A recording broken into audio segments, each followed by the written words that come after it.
Can you describe the scene? What's around you right now?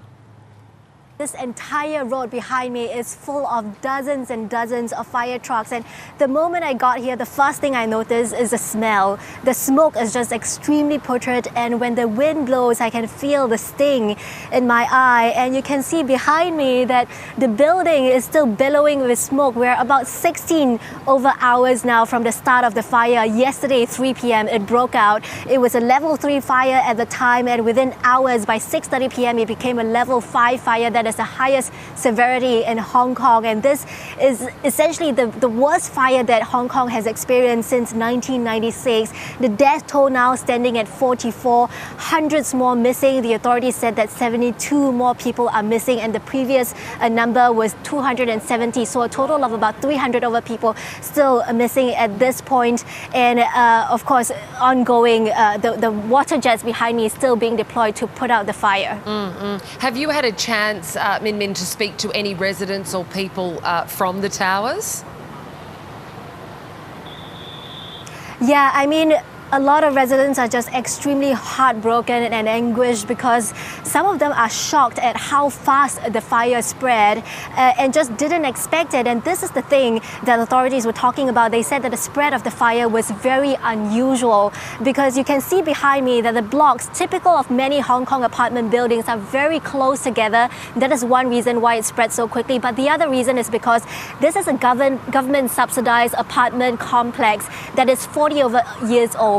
It is undergoing heavy renovations, so it's surrounded by bamboo scaffolding, which normally the fire wouldn't spread so fast if the materials are compliant with local rules. But authorities said they found polystyrene boards on the windows, they found substandard materials, some of that netting, the plastic sheeting, some of them may not be fully fire resistant. So they have arrested 3 people from the engineering company over gross negligence and manslaughter. So investigations are ongoing over the cause of this fire.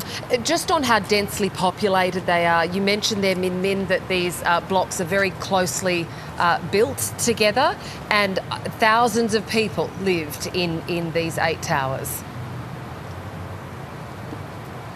Yeah, there are about 2,000 units in these 8 towers, housing about 4,000 people. 6 of the blocks are affected. And of course, the main priority for the government now is to figure out what to do for the displaced people. As I mentioned earlier, people are just, devastated about what they're going to do. Some of them are worried that they didn't insure their house. How are they going to deal with this? Where are they going to sleep?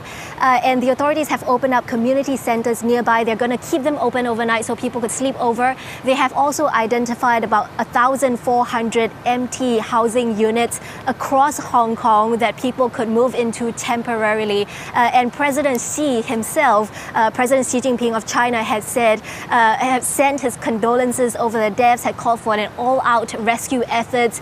The chief executive, John Lee, also paid tribute to a firefighter, just 37 years old. He's been a firefighter for 9 years, and he died in the rescue efforts as well.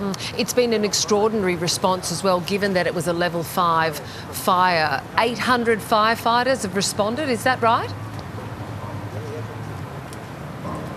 That's right, more than 800 firefighters, and as you said, an incredible response because it's been raging on for 16 hours. And that was one of the reasons, some of the people that we spoke to are saying that they are a little bit disappointed. They feel that maybe the government, the fire authorities have failed them. Why did it take them so long to put out the fire? And the police department and the fire authorities, they held a press conference earlier, and they did say among the challenges was because there were all these scaffoldings and the debris were falling down, and it makes it very dangerous for the firefighters in the front lines. And also the temperature was so high, it made it very challenging for the firefighters to enter the building, and that's why it took a long time. It could possibly take a full day, could take until the end of today for the fire to fully die down. Minmin, is there any suggestion that there are any residents still trapped? Is there any sort of mission going on to help those people out, or is this now getting the fire out and a recovery mission?